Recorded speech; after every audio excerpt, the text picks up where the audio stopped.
Donald Trump ఇండియాని ఇంత మాట అంటాడు అనుకోలేదు. డొనాల్డ్ ట్రంప్ నిన్న సోషల్ మీడియాలో ఇండియన్స్ అండ్ చైనీస్ని హెల్ హోల్స్ అన్నాడు.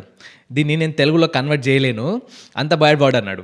అండ్ ఇండియన్స్ అండ్ చైనీస్ వాళ్ళని గ్యాంగ్స్టర్స్ విత్ ల్యాప్టాప్స్ అన్నాడు. అంటే ల్యాప్టాప్లతో ఉన్న గూండాలు అని అర్థం. ఈ మాట ఎందుకన్నాడంటే రీసెంట్గా డొనాల్డ్ ట్రంప్ అమెరికాలో బర్త్ రైట్ సిటిజన్షిప్ని క్యాన్సిల్ చేసిండు. దాన్ని సుప్రీంకోర్టులో ఛాలెంజ్ చేసినప్పుడు సుప్రీంకోర్టు దాన్ని రిజెక్ట్ చేసింది. సో దీనికి వ్యతిరేకంగా ఇండియన్స్ అండ్ చైనా వాళ్ళ పట్ల ఉన్న తన విషయాన్ని కమ్మిండు. ఇండియా అండ్ చైనా వాళ్ళు ఇక్కడికి వచ్చి పిల్లల్ని కానీ బర్త్ రైట్ సిటిజన్షిప్ పొంది అమెరికన్స్కి ఉద్యోగాలు లేకుండా చేస్తున్నారు, ఈ అమెరికా మొత్తాన్ని ఆక్యుపై చేస్తున్నారు అని చెప్పేసి ఒక ట్వీట్ చేసిండు. అమెరికన్స్ పైన అతనికి ప్రేమ ఉండడం తప్పు కాదు, ఎందుకంటే అతను అమెరికన్ కాబట్టి.